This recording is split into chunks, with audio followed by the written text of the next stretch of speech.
Quake is no doubt a name you've heard before. It's one of the most important and critically acclaimed video games ever created. But with a reputation like that, the question is, how does it hold up in the modern day, nearly 30 years later?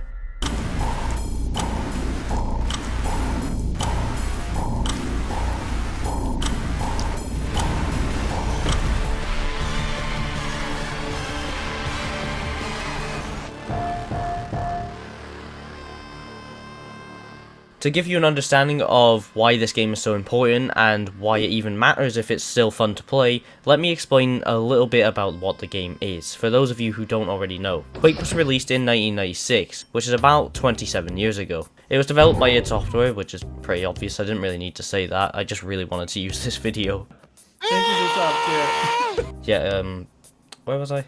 If you look at a lot of FPS games you can see today, chances are, somewhere deep within the game's code, there's a bit of Quake buried in there. In fact, entire games and game modes were spawned just from this game on its own and its modding scene. But I do realise about 90% of you watching this video care about as much about this information as I do about 40-year-old grease lloyds calling me broccoli head in my comment section. I'm joking guys, you know I love you all. Or do I? But yeah, due to my previous statement, let me actually get into something that's, you know, interesting.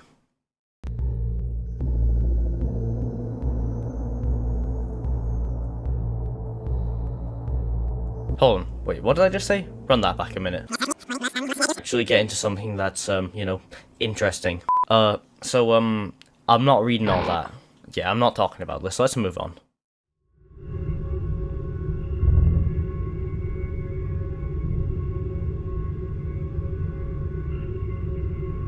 So, graphically, at the time of its release, Quake was absolutely amazing. It was one of the first 3D FPS games, and back then, to the audiences, this was absolutely shocking. You know, it was just really, really realistic. I hope you can tell from the tone of my voice how realistic this was. However, having said that, there is a few ways of playing this game that make it actually look quite good in the modern day. Probably the best one of those is the remastered port of the game that got released in 2021.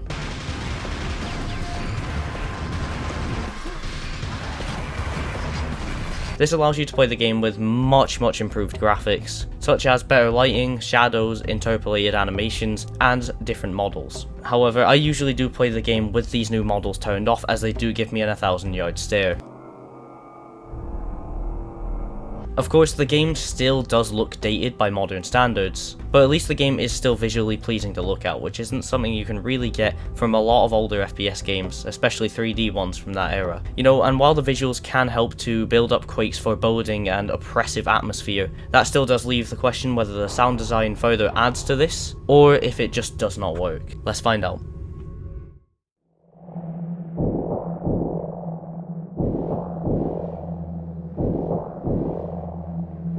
Sound design is a large part of a game. Often it can make or break some aspects of certain video games. And now, I am someone who has quite a big interest in music.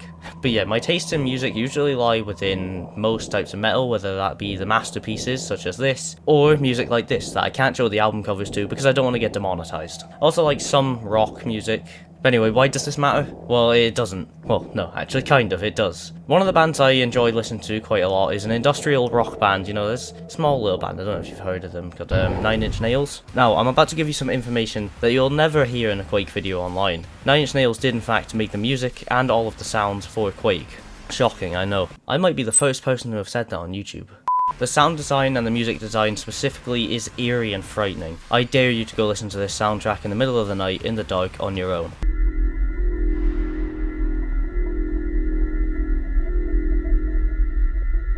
But yeah, like I said, not only the music was made by 9 Inch Nails, but also all of the sound effects, which is quite impressive actually. I think they really did excel with the sound effects in this game, because it conveys information to the player pretty good, and it is also very satisfying to listen to, such as say the grenade launcher sound effect, which I in fact did use in the intro to this video.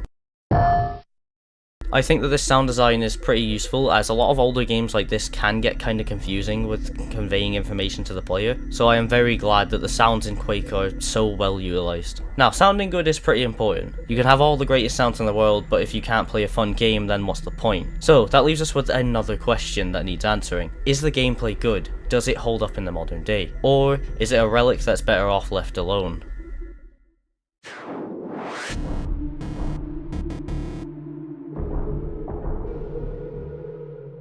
So obviously gameplay is one of the most important things in an FPS game. In fact, it is probably the most important thing in terms of FPS games. Other genres can kinda get away with having somewhat lackluster gameplay as long as the other elements of the game are pretty good still. FPS games is a lot harder to get away with that. If you have clunky and bad gameplay, then the game is generally going to be pretty bad. Other factors such as a lacking story and visuals can kind of get in the way, but in reality it's not that big of a deal. So I am sure you can understand why it would be so important that Quake's gameplay still holds up. Typically Quake sees the player moving pretty fast around different arenas and large maze-like areas, similar to Doom except a lot faster and 3D.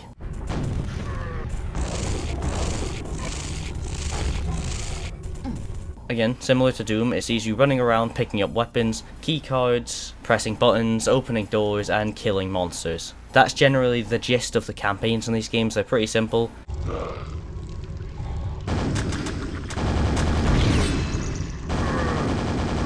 Multiplayer is a bit more complicated.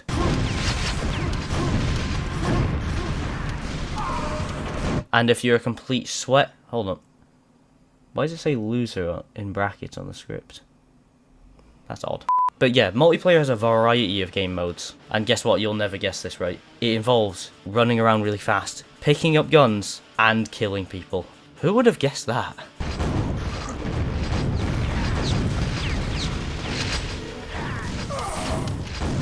With that said though, in the grand scheme of things, like I said previously, this game is a very simple game. But that is not a bad thing. In fact, I think it's one of the game's biggest strengths. Quake's combat and movement is so finely tuned that even now, 27 years later, it is still enjoyed by tons and tons of people, both new and old fans. But you know, there has recently been a lot of talk about a new Quake game being developed, maybe. However, if this is something that's going to happen, I'd very much like for it to be like Quake 1 and 2's gameplay. And to answer the question for the video, yes, Quake does hold up in the modern day. But what's that? I just said about another Quake game? If you're someone who's curious to find out if it still holds up just as well as the first game does, then I'd highly recommend watching the video that's appearing right here.